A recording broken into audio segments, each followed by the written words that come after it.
जैसा कि आप लोगों ने देखा कि एडम स्मिथ जो हो गए वो संपत्ति के विज्ञान या धन के विज्ञान की व्यवस्था, इन्होंने धन को ही मुख्य केंद्र माना था कि धन ही सब कुछ है, धन के बगैर कोई काम नहीं होता, मतलब पैसा ही सब कुछ है, इन्होंने बताया था। और इनके समय के दो शास्त्री थे, एक थे एडम स्मिथ, दूसरा कौन थे, जेमी से थे। अब हम लोग आते हैं कि एडम स्मिथ को हम लोग क्या कहते हैं, फादर ऑफ इकोनॉमिक्स या अर्थशास्त्र के पिता के नाम से किसको जाना जाता है, पिता या जनक कहे तो किसको, एडम स्मिथ। और इन्होंने एक बुक लिखी थी, उस बुक का क्या नाम था, वेल्थ ऑफ नेशन, शॉर्ट में हम लोग याद करते हैं। और किस सन में निकाले थे, 1776 में। दूसरी परिभाषा आती है भौतिक कल्याण का विज्ञान। और भौतिक कल्याण का विज्ञान मतलब भौतिक कल्याण, इनकी कुछ कमियां थी, इनकी आलोचना करके ही इनका निकाला गया। इनकी आलोचना इस शर्त पे किया गया कि इसमें इनमें बताया गया था कि क्या हर काम, सभी काम क्या पैसे से होता है। मीन्स कि कोई एक डॉक्टर के यहाँ आप एडमिट होने जाते हो और डॉक्टर आपका इलाज करता है और आपको डॉक्टर ठीक कर देता है, आपसे जो भी फीस चार्ज करता है 1500, 2000, 5000 ये ले लेता है। इसका मतलब कि आप ठीक हो गए, तो इसका मतलब कि वो आपको कभी 5000, 6000, 8000 रिटर्न करके आपके जान को मार सकता है। इसका मतलब तो यही हुआ कि आपने कहा हर काम पैसा। मीन्स एक अगर आप किसी को रोड क्रॉस करा देते हो, कोई बुढ़ा खड़ा है, कोई ज्यादा ओल्ड एज का, तो उसका मतलब उसके बदले आप पैसा लेते हो, नहीं। इन्होंने कहा कि तब इसी चीज से इनकी क्या उठी, आलोचना की गई। इनकी आलोचना की गई किसके कारण से, कि इन्होंने सामाजिक में मनुष्यता को हटा दिया, कि जो हमारे अंदर जो भावना होती है लोगों के प्रति सोचने की, उनको इन्होंने क्या कर दिया, दरकिनार कर दिया। इन्होंने कहा हर काम पैसा से होता है। उसी को इन्होंने क्रिटिसाइज भी किया। किसने क्रिटिसाइज किया, तो मार्शल ने किया था। किसने किया था, मार्शल। तो भौतिक कल्याण संबंधित परिभाषा कितने दिया है, अल्फ्रेड मार्शल या मार्शल। इन्होंने किस सन में दिया था, 1922 ईस्वी में दिया था। इन्होंने कहा था कि धन जो है वो क्या है, केवल एक साधन है। इन्होंने बताया था साध्यमुख केंद्र है, लेकिन इन्होंने कहा था नहीं, एक साधन है हमको उनके बीच में मिलने का, कि डॉक्टर से और मरीज के बीच का जो मिलन होता है वो उसके बीच में के पीछे किसका होता है, जो वो फीस लेता है। फीस का मतलब कि जो मनी वो लेता है, मनी एक साधन के रूप में लेता है। वो किससे लेता है मनी, पेशेंट से लेता है। कौन, डॉक्टर। फीस तय करता है ना कि 100 रुपया है, 200 रुपया है, 400 रुपया, 500 रुपया, कि पैसा केवल हमारे उनके बीच में आपस में क्या है, हमारे उनके बीच का मिलाप का एक क्या है, साधन है। और इन्होंने बताया था मेन केंद्र, मुख्य केंद्र इन्होंने बताया था साधन है, कि जो धन है वो साधन है दो मनुष्यों की आवश्यकताओं को क्या करने का, पूरा करने का। ये बात किसने कहा, तो इसमें बताया था कि सामाजिक जीवन पे बात किया गया, कि भौतिक संसाधनों की बात की गई और मनुष्य की कल्याण की बात की गई। इसीलिए इसका नाम क्या रखा गया, भौतिक कल्याण। कि इसमें मुख्य रूप से हम लोग किसका अध्ययन करते हैं, देखो पहली लाइन में, मनुष्यों का अध्ययन अधिक महत्वपूर्ण है। किसका अध्ययन बेटा, मनुष्यों का अध्ययन अधिक महत्वपूर्ण माना गया है। अब हमारा पॉइंट आता है, दूसरा पॉइंट, कि इसके बाद तीसरी परिभाषा जो हुआ वो किसने दिया। तो तीसरी परिभाषा हम लोग आते हैं बेटा, तीसरी परिभाषा जो दिया है वो किसने दिया, वो परिभाषा दिया चयन का विज्ञान या चुनाव का विज्ञान। चयन या चुनाव या दुर्लभता। चयन और चुनाव करने की बात कब आती है, जब दुर्लभ हो। दुर्लभ मतलब कि वो चीजें मिलना उतना नहीं हो, मतलब आपके पास जो उसको प्राप्त करने के जो साधन है वो क्या है, ये चयन, चुनाव, दुर्लभता कब आता है, जब आपके पास साधन क्या है, सीमित हो। साधन क्या हो बेटा, जब साधन सीमित रहेंगे तो चयन, चुनाव या दुर्लभता की बात उत्पन्न होती है। मीन्स कि आपके पास जो साधन है वो सीमित है और साथ में उस साधन का क्या है, वैकल्पिक उपयोग। वैकल्पिक उपयोग का मतलब एक से अधिक जगहों पर जब उसका उपयोग होता है तो उसी को हम लोग चयन या चुनाव या दुर्लभता का विज्ञान कहा गया है। मीन्स कि इनकी परिभाषा में जो आएगा वो किसकी बात आएगी, कि जो सीमितता शब्द आएगा, असीमितता आएगा, वैकल्पिक उपयोग आएगा।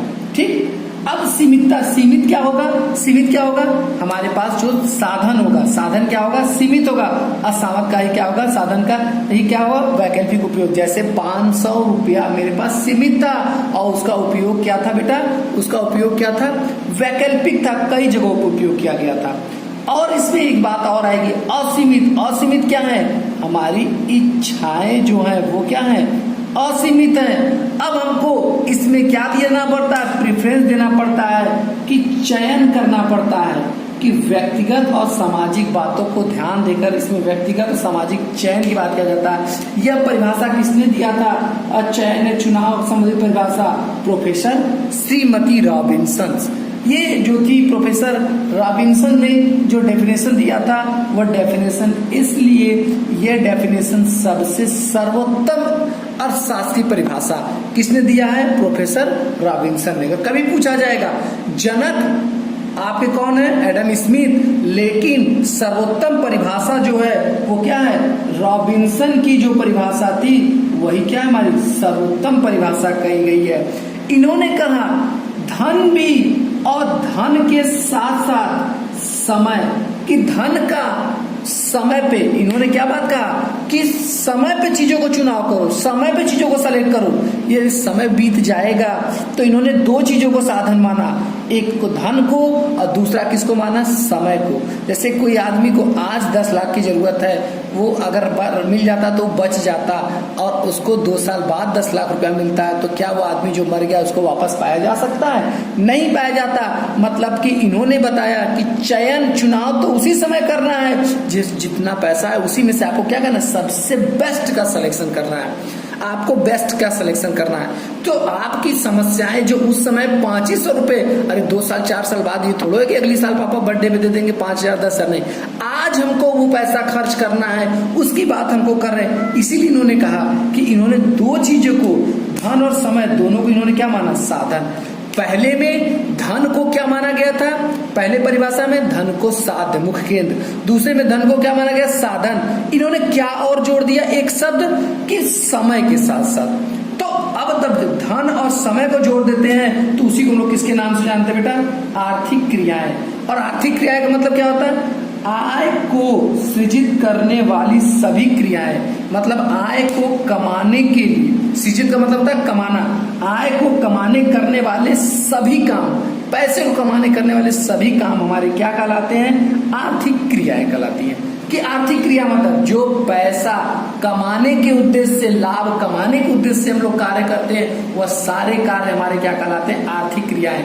कुछ क्रियाएं हमारे पास दो होती है, एक आर्थिक और एक अनार्थिक। अनार्थिक क्रिया का मतलब जैसे आप लोग रोड पे कोई खड़ा है, उसको दया, भावना, प्रेम, ये सब क्या अनार्थिक क्रियाएं हैं। अगर आप इस वर्ष किसी को पार करा देते हो तो उसको हम लोग क्या कहेंगे? अनार्थिक क्रिया। क्योंकि आपको उद्देश्य लाभ नहीं था, वहां आपको क्या मिलता? संतुष्टि मिलती है। मंदिर में जाते हो, देवता का प्रणाम करके आते हो, दर्शन करने जाते हो, वहां क्या होता?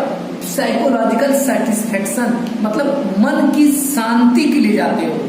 ऐसे सब जगहों पे वहां भी काम करते हो, और वह सब जो कार्य आप करते हो आने जाने में, वो सब अनार्थिक क्रियाएं करते हैं। और जब लाभ कमाने के उद्देश्य से और जो काम करते हैं उसको हम लोग क्या करते हैं? आर्थिक क्रियाएं। तो क्रियाएं कितने प्रकार की होती हैं? 2 प्रकार की, एक आर्थिक, एक अनार्थिक। आर्थिक क्रियाएं मतलब जो लाभ कमाने के उद्देश्य से काम किए जाते हैं उसको हम लोग क्या कहते हैं? आर्थिक क्रियाएं। जो लाभ कमाने के उद्देश्य से कार्य नहीं किए जाते उसको हम लोग क्या बोलते हैं? अनार्थिक क्रियाएं। अब देखो इसमें साधन संसाधन में क्या होता है? साधन बोले या संसाधन बार बार आ रहा है, तो उसी को हम लोग लिखे साधन या संसाधन। मानवीय जरूरतों की तुलना में दुर्लभ हो, जो भी दुर्लभ और इसके वैकल्पिक उपयोग होते हैं। संसाधन का क्या है? मानवीय जरूरतों, मानव की आवश्यकता की तुलना में ये क्या है? दुर्लभ है। दुर्लभ मतलब सीमित है, और इसका क्या है? वैकल्पिक उपयोग है। वही मेरा क्या कहलाता है? साधन कहलाता है।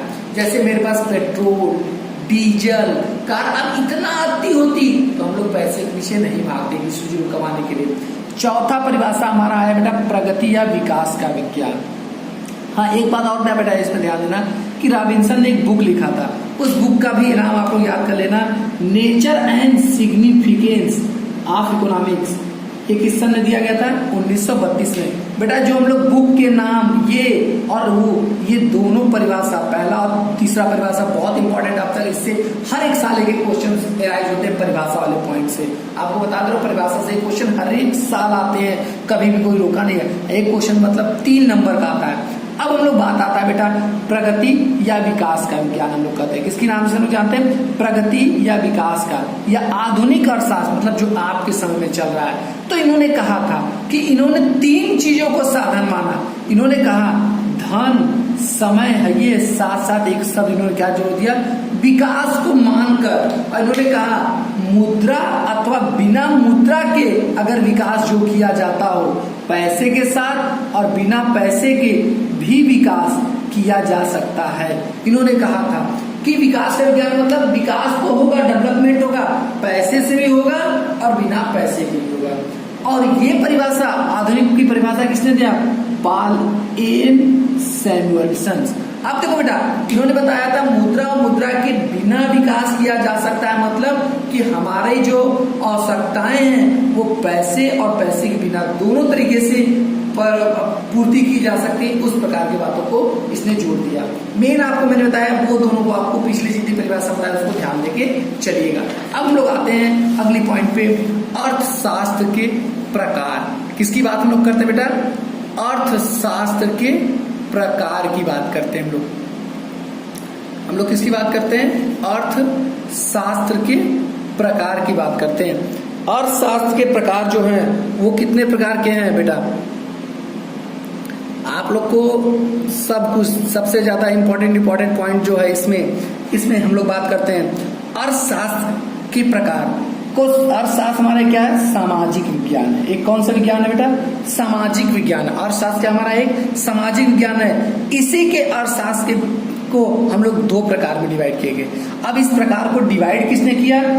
सबसे मोस्ट इंपॉर्टेंट लाइन, रंगनर फिश्नर। अब तक ये क्वेश्चन 1 बार 2 बार पूछा जाता है। रंगनर फ्रिश या रंगनर फ्रिश का FRISH, फ्रिश के नाम से जानते हैं, रंगनर फ्रिश के नाम से जानते हैं। इन्होंने 2 प्रकार में डिवाइड किया। पहला हो गया हमारा सूक्ष्म, क्या हम लोग बोलते हैं? सूक्ष्म, माइक्रो। और दूसरा क्या होता है?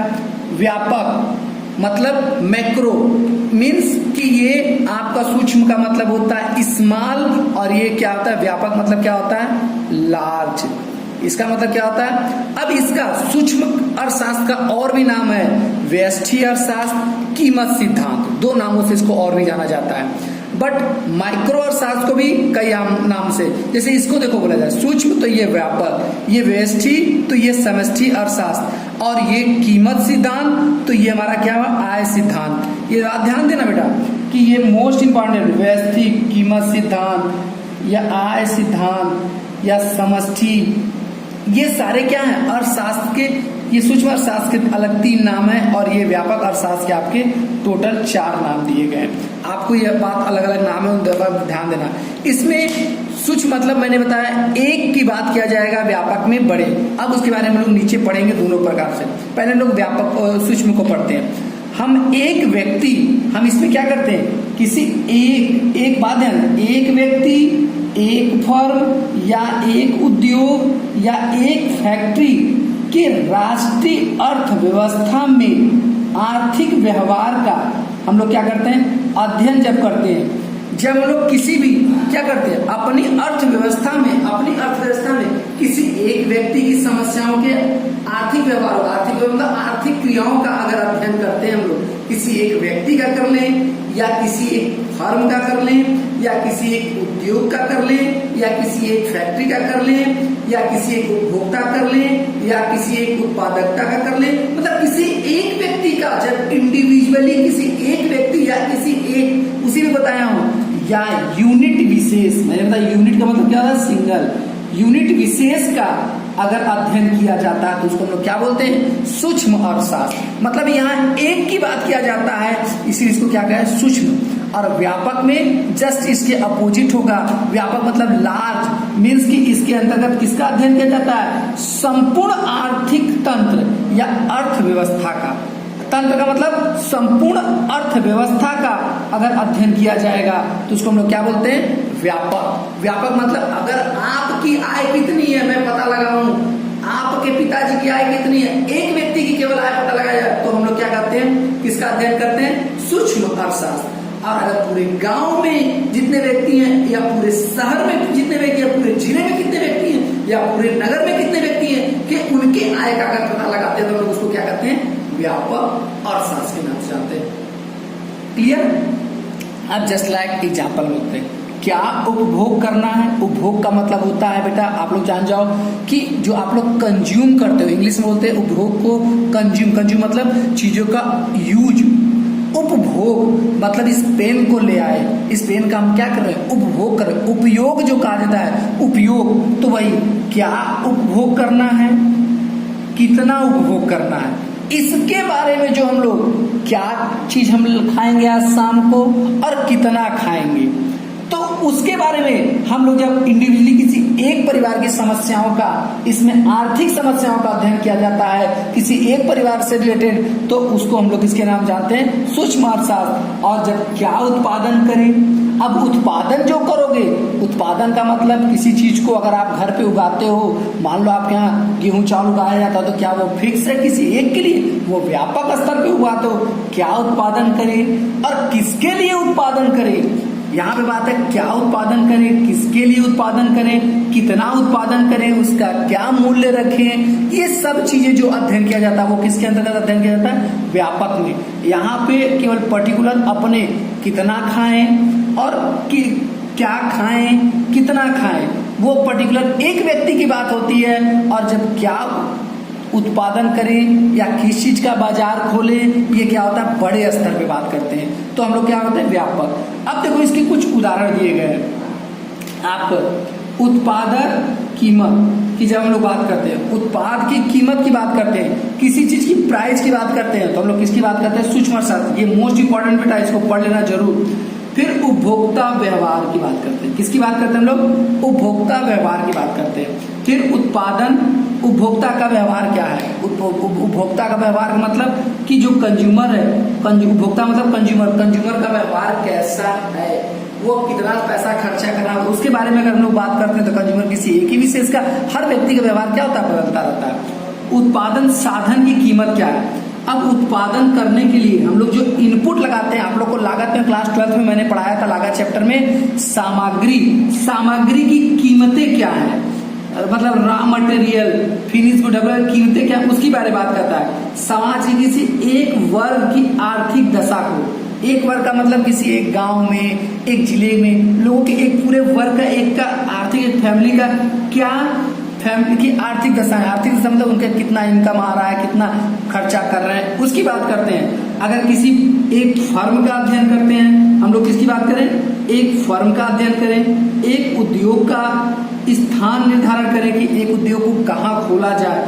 अगर एक ही उद्योग को केवल, तो हम लोग किसकी बात करते हैं, सूक्ष्म अर्थशास्त्र। मांग का नियम, मोस्ट इंपॉर्टेंट बेटा, यहाँ से स्टार्ट है। मांग का नियम, पूर्ति का नियम, उत्पादन का नियम, लागत का नियम, अमूल नियंत्रण का सिद्धांत। मांग का नियम, पूर्ति का नियम, उत्पादन का सिद्धांत और लागत का सिद्धांत और मूल नियंत्रण का सिद्धांत, ये सब किसके हैं, सूक्ष्म अर्थशास्त्र के उदाहरण है। ये मोस्ट इंपॉर्टेंट, अक्सर एग्जाम में पूछता है क्वेश्चन में कि मांग का नियम, पूर्ति का नियम, उत्पादन का नियम, लागत का सिद्धांत, मूल नियंत्रण का सिद्धांत, ये सब किसके उदाहरण है बेटा, ये सब सूक्ष्म अर्थशास्त्र के।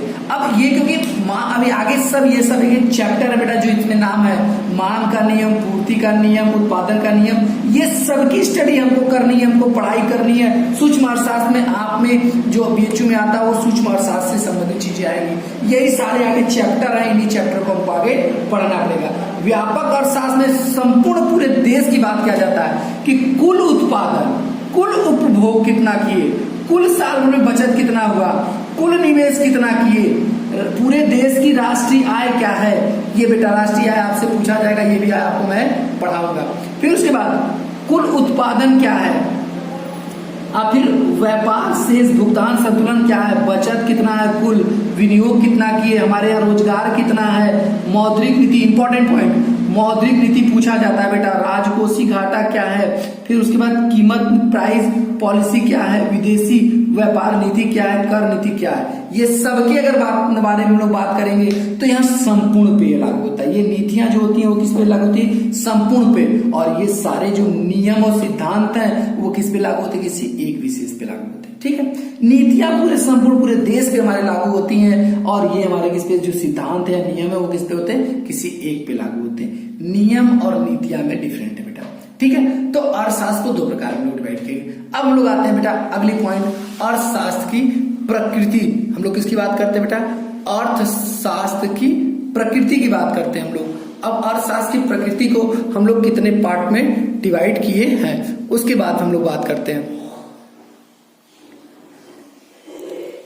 आप देखिए जैसे हम लोग का स्टार्ट करते हैं यहाँ पे अर्थशास्त्र की प्रकृति। देखिए एक चीज आप लोग ध्यान दीजिए, आप लोग प्रकृति का मतलब क्या होता है? प्रकृति का मतलब होता है जब लोग नेचर, इंग्लिश में क्या बोलते हैं हम लोग? नेचर। क्या बोलते हैं हम लोग? नेचर। नेचर का मतलब जब आप पैदा होते हो तो आपका जिस समय, उस समय जो नेचर होता है, नेचर प्रकृति जो होता है वो कैसे मिलता है बेटा? By birth. बाई बर्थ का मतलब कि जैसे आप पैदा होते हो जिस प्रकार के रहोगे वही।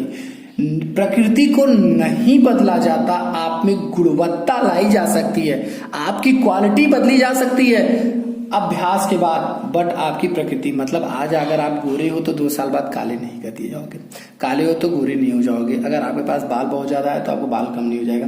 तो ये सब चीजें क्या होते हैं? नेचर जो मिलता है बाई बर्थ मिलता है और इसमें परिवर्तित नहीं किया जा सकता है। ठीक है, इस पे हम लोग क्या कर सकते हैं? परिवर्तित नहीं कर सकते हैं। इसकी बात हम लोग यहाँ पे करते हैं। अगला पॉइंट हमारा आता है बेटा कि हम लोग करते हैं जिसमें कि इसको प्रकृति के आधार पे 2 प्रकार में डिवाइड किया गया। एक विज्ञान, एक क्या है हमारा? विज्ञान, और दूसरा क्या है? कला। अर्थशास्त्र क्या एक विज्ञान है, क्या एक कला है? तो आप विज्ञान किसको कहते हैं? किसी भी बात का क्रमबद्ध ज्ञान क्या कहलाता है? विज्ञान। विज्ञान के लिए क्या होता है आप लोग जानते हो ना? विज्ञान के पीछे जैसे आप लोगों ने अभी तक पढ़ा है कि कोई कारण और परिणाम होता है, कोई क्या होता है? विज्ञान किसी चीज को के लिए क्या होता है कि उसमें कोई उसके पीछे रीजन और कारण होना चाहिए कि किस गेंद ऊपर फेंकते हो तो गेंद जमीन में आती है, इसके पीछे का रीजन क्या है? गुरुत्वाबल आकर्षण के कारण गेंद ऊपर जाता है, आप फोर्स लगा फेंकते हो, खींच के नीचे ला देता है। इसके पीछे, इस सिद्धांत के पीछे कारण था। दूसरा, उसका मापन की अपनी स्वयं एक इकाई होती है। एक विज्ञान में कारण परिणाम से किसी चीज को दर्शाया जाता है, दूसरा उसका मापन की अपनी एक इकाई होती है, उसकी अलग एक कारण प्रणाली होती है, अलग प्रकार से वो काम करता है और उसको क्या कहता है? पूर्वानुमान लगाया जाता है और इसको लेबोरेटरी में मतलब प्रयोगशाला में बनाया जाता है। बट अर्थशास्त्र में तो कारण परिणाम है, मापन की अपनी एक अलग इकाई, एक कार्य प्रणाली है, इसको पूर्वानुमान भी लगाया जाता है, बट इसको लेबोरेटरी में नहीं किया जा सकता। 5वां पॉइंट इसीलिए मैंने नहीं लिखा है, लेबोरेटरी में इसका टेस्ट नहीं होता क्योंकि ये सामाजिक विज्ञान है। मैंने पिछले भी बताया था कि अर्थशास्त्र के प्रकार के ऊपर मैंने लिखवाया था, ये क्या है? एक सामाजिक विज्ञान है। ये क्या हमारा एक सामाजिक विज्ञान है जिसमें हम लोग क्या करते हैं बेटा? इसके बारे में हम लोग जानते हैं। सामाजिक विज्ञान ये समाज में परिस्थितियों के अनुसार क्या होता है? बदलता रहता है। तो हम लोग कह सकते हैं अर्थशास्त्र विज्ञान तो है ही, और कला क्या है? किसी भी ज्ञान जो यहाँ पे तुम वास्तविक रूप से उसको क्या करते हो? प्रयोग करते हो, तो वही मेरा क्या कहलाता है? कला। क्रमबद्ध ज्ञान किसी चीज का क्या कहलाता है? विज्ञान। और जब ज्ञान का क्या किया जाए? वास्तविक प्रयोग किया जाता है तो क्या कहलाता है? कला कहलाता है। अब विज्ञान कितने प्रकार के? 2 प्रकार के, सकारात्मक विज्ञान और दूसरा क्या होता है हमारा? आदर्श मूलक विज्ञान के नाम से जानते हैं हम लोग। किसके नाम जानते हैं? आदर्श मूलक विज्ञान। अब सकारात्मक विज्ञान का मतलब क्या होता है? ये कारण और परिणाम से तो गुजरता है, लेकिन मूल्य का निर्धारण ये क्या करता है? कारण परिणाम इसमें भी होता है, कारण परिणाम इसमें भी होता है, ये क्या करता है? मूल्यों का निर्धारण नहीं करता, और ये क्या करता है? मूल्यों का निर्धारण करता है। बस इन दोनों में यही डिफरेंस है, सकारात्मक और आदर्श मूलक। सकारात्मक का मतलब कि ये क्या करता है कि जितने भी हमारे पास सिद्धांत और नियम बनते हैं वो क्या कहलाते हैं? जैसे मांग का नियम, पूर्ति का नियम, लागत का सिद्धांत जो आगे आपको पढ़ने हैं, ये सब क्या है? सकारात्मक विज्ञान के अंतर्गत आते हैं। तो इसीलिए सिद्धांत और नियम का जब हम लोग क्या करते हैं? अध्ययन करते हैं। हम लोग किसके अध्ययन करते हैं? सिद्धांत और नियम की व्यवस्था का जब अध्ययन करते हैं तो उसको हम लोग क्या करते हैं? सकारात्मक विज्ञान। और सकारात्मक विज्ञान को सपोर्ट किसने किया था? प्रोफेसर रॉबिन्सन ने किया था। आदर्श मूलक विज्ञान को सपोर्ट किसने किया था? मार्शल और पिगू ने किया था। किसको? क्योंकि ये आदर्श मूलक, इन्होंने क्या कहा था, और आदर्श मूलक विज्ञान जो होता है, जो व्यवहारिक मतलब सामाजिक रूप से चीजों में अनुप्रयोग का अध्ययन किया जाता है। इसमें क्या कहता है, समाज में जो चीजें होती है उसका जब अध्ययन करते हैं, सामाजिक विज्ञान का अध्ययन करते हैं हम लोग, तो उसको हम लोग क्या कहते हैं कि आदर्श मूलक विज्ञान। तो विज्ञान में जब नियम, और ये दोनों विज्ञान अर्थशास्त्र में जुड़े हुए हैं, सकारात्मक, जब नियम और हमारे पास नियम और सिद्धांत बनाए जाते हैं तो उसमें हम लोग किसका अध्ययन करते हैं, सकारात्मक विज्ञान का। और जब इसका उपयोग वास्तव में उसी नियम सिद्धांत का हम अपने जीवन में उपयोग करने लगते हैं तो हम लोग उसको किस विज्ञान के नाम से जानते हैं, आदर्श मूलक विज्ञान। बट हमारा अर्थशास्त्र प्योर साइंस नहीं है, प्योर साइंस होने के लिए उसका लेबोरेटरी में टेस्ट होना जरूरी है। ये क्या है, आपका विज्ञान है। तो अर्थशास्त्र को हम लोग क्या कर सकते हैं, अर्थशास्त्र विज्ञान है और साथ ही साथ क्या है, कला है। यहाँ लिख सकते हो, एक नोट में लिख लेना, अर्थशास्त्र विज्ञान और कला दोनों है। अर्थशास्त्र क्या है, अगर कभी क्वेश्चन में आएगा, ऑप्शन में आता है अर्थशास्त्र क्या है, विज्ञान है, अर्थशास्त्र कला है, अर्थशास्त्र विज्ञान कला दोनों है, तो अर्थशास्त्र विज्ञान और कला दोनों ही है। ठीक है बेटा, बस आज हम लोग इतना ही करते हैं। और अब हम लोग क्या करेंगे, अगली वीडियो में हम लोग देखते हैं, अगली वीडियो में हम लोग चीजों को देखेंगे बेटा। हम चलते हैं बेटा, बाय बाय।